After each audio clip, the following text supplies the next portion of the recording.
Mental Training 101. And now back to Get Warrior Tough with Andrew and Dutch. All right, back at it. Dutch and Andrew. Andrew and Dutch. Dutch is at @DutchColeman on the Twitter. I'm at WarriorToughPhD. Use the hashtag GetWarriorTough.com. All right, we're talking about the Paris Accords, and they are just completely symbolic. There's really no teeth to them at all. The U.S., we were supposed to pay $2 billion into it. That's really why everybody's hysterical. Let's just be straight up 100% honest. The reason that we're hysterical is because you're not getting your $2 billion, and that's the only reason. Now, Dutch, you and I had the conversation. This has nothing to do with whether you believe in climate change, you don't believe in climate change, whether it's good, whether it's bad, we should have less emissions. There is no way you would ever... Listen, I'm a surfer. I love the beach. I love clean and pristine. Anybody that knows me, I'm OCD with the clean. I'm anti-pollution and emissions, but what I also am anti is nonsense. And if we're going to do something to save the planet, let's do something and not just have like a show that we're doing something, but not actually do something. Well, the other thing we have to address really quickly is the language that's being used. Like when you say treasonous and stuff like, and correct me if I'm wrong, but climate change has been a highly debated topic, right? Yeah. So, and I'll go back to President Trump's election, and that was a close election, right? Yeah. So to say that something is treasonous that has been highly debated, people are, I'm trying to figure out the right way to put this, but so if half the country or almost half the country, let's say 55% of the people voted for President Trump, or let's say 51%. Or just 50, right? 51 and 49, right? Yeah. Okay. So 50. So you can't. It's hard for me to say that everyone loves Trump or everyone hates Trump, right? Because it was a highly contested, right? Election, and he won. He did win. And he won. And he won. Yeah, right. So let's look at climate change in the same way.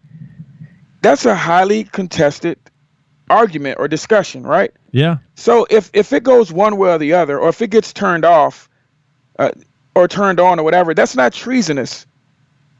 Because literally half the country believes one way and half the country believes, or even if it was 64. Yeah.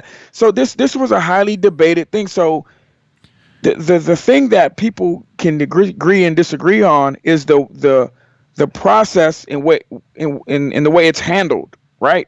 Yeah. So even people that believe in climate change can disagree with the Paris Accords because that's all about how we're going to handle it moving forward. Right. I mean, even if it was real. Let's say it was real. I can disagree with the Paris Accords and be for climate change because what I can say is, you know what? I'm for climate change. I hate the way you're doing this, though. Gotcha.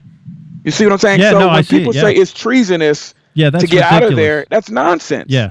Because I can be 100% for climate change and don't like the way you're spending the money to do it, don't like who you're partnering with, don't like the system that you're developing.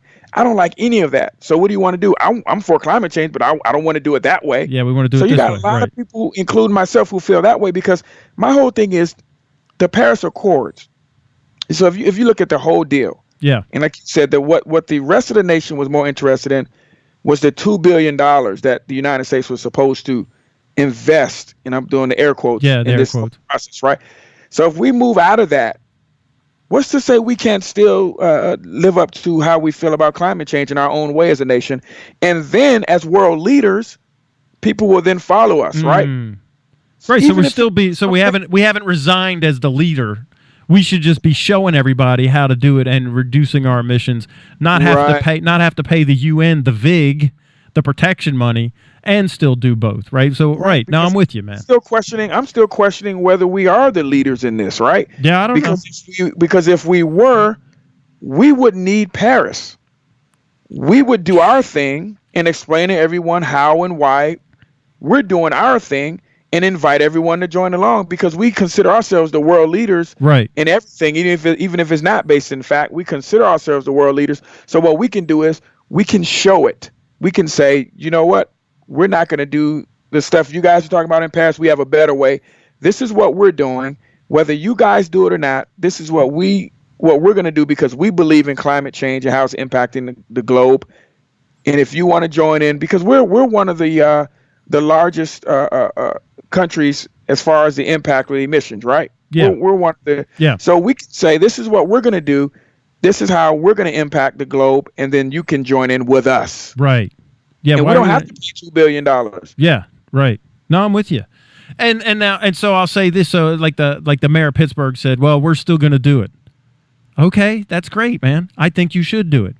Absolutely. Yeah. So how are you going to, but don't expect, the people in South Carolina to pay for the Pittsburgh emissions. Right. Which is what this, like, then that's as ridiculous as like the U.S. has to pay for, China's emissions. That's what this Paris Accord does. And that's akin to me complaining about a dirty neighborhood in South Carolina, and then you come visit my house. My neighborhood is a mess. So I haven't even talked about cleaning up my own neighborhood. Right. But I'm talking about your neighborhood down in South Carolina. You come up here, you go, well, that's your neighborhood. Looks horrible. Like, no one's sweeping the streets. No one's clean. Look at all this trash everywhere. But you were just down there having this big shindig about my neighborhood. So the Pittsburgh folks are right. Go ahead. Do it. Do what you think is best. Do what you think is right. And we as a nation should do that. And you should, and if you, whatever, you take your tax money, Pittsburgh, and you put it toward, you can't even hardly pay for cops, but you go ahead and pay for the Paris Accords because you can't even pay for your own security. Right. You're asking for federal grants and federal money to pay for your roads. Right. But you're going to go do the Paris Accords. Same thing with these governors that are about to go bankrupt, but they want to do the Paris Accords. Now, I want to give a shout out to Michael Bloomberg, the former mayor of New York. He said, I'm going to take $15 million of my own dollars and put it towards the UN, the Paris Accords, give it to the UN. Here's a check for $15 million. And for all the CEOs that thought Trump was treacherous, why don't you do what Michael Bloomberg did? Open up your wallet. If you really believe in climate change and that traitorous and treacherous and the planet is where there's no planet B and we're all going to be apocalypse, you open up your corporate checkbook and you do the same thing that Michael Bloomberg did because he's leading the way.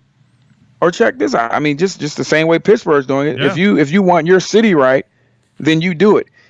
And you pay for it, right? Yeah.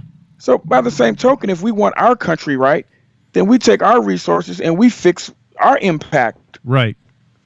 On the globe, right? We fix our impact. Why are we taking our resources and fixing the globes? Let's fix ours first to show the world how it's done. We're going to fix ours. We're going to work on ours. So all our resources are going to go into the United States, fixing ours, and then we can show and prove to the rest of the world that we are who we say we are. Right.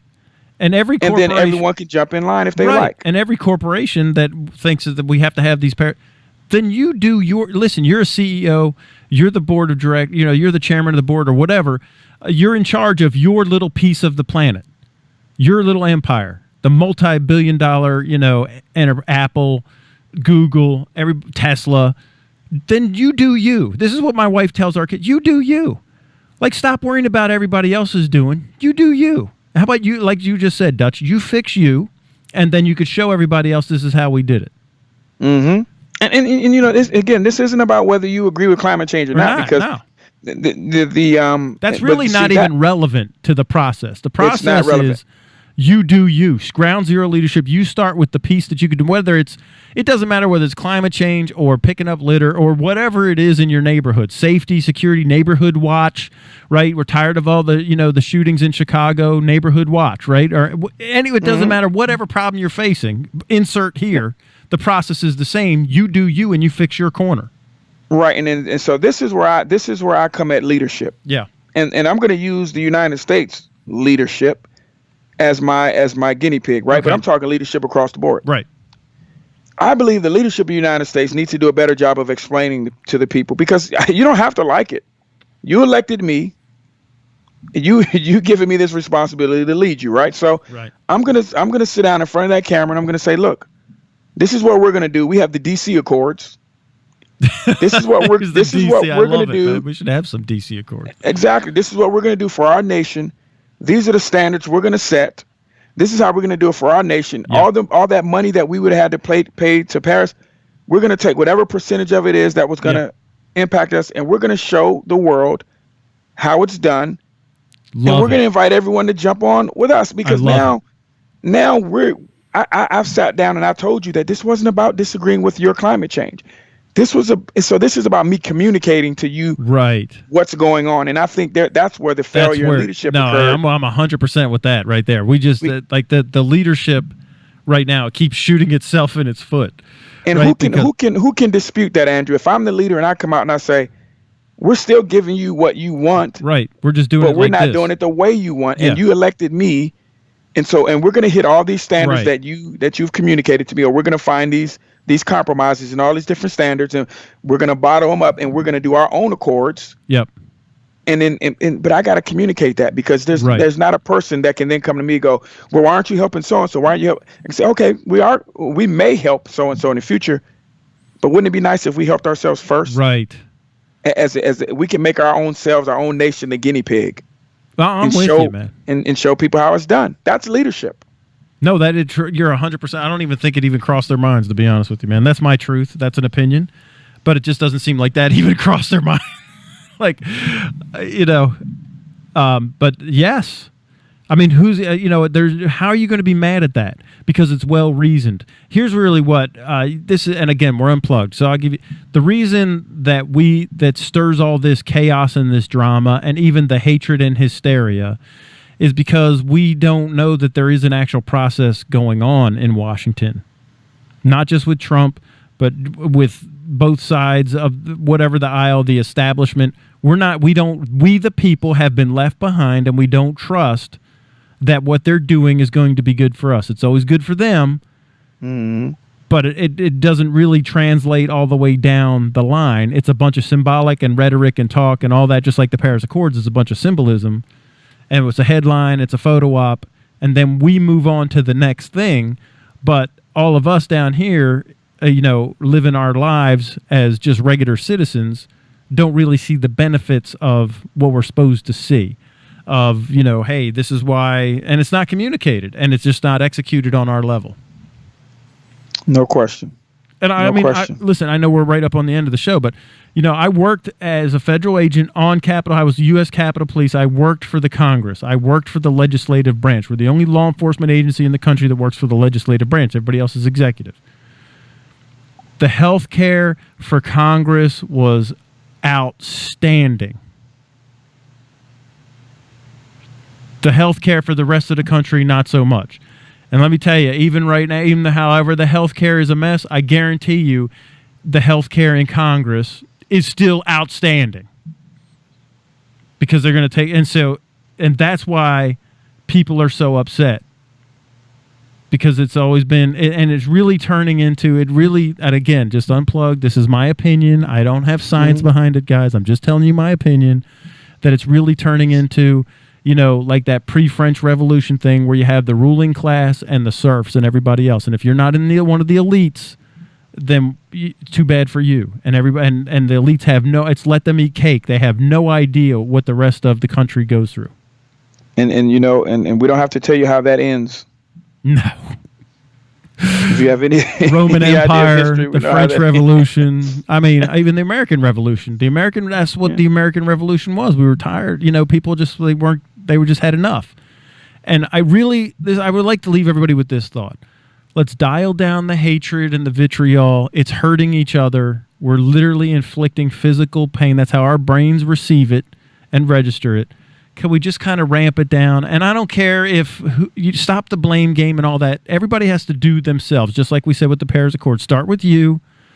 Stop blaming everybody else or looking at what they're doing. That's a sand trap. It's not relevant. You turn off your own hate switch, right? And then work on those around you. Put your airspace out and share love and not the hatred. And when you see the hatred, try to ramp it down with hey, that's not, come on, guys. That's not how we act. That's not what we should be doing. No. And you're going to be stronger, smarter, more productive. And that's the thing when we were talking about from a national standpoint, being productive. Yeah. Like right now, all this hate, all this yelling and screaming across the aisles, it's not productive. And when we're not productive, the American people are left holding the bag. Absolutely.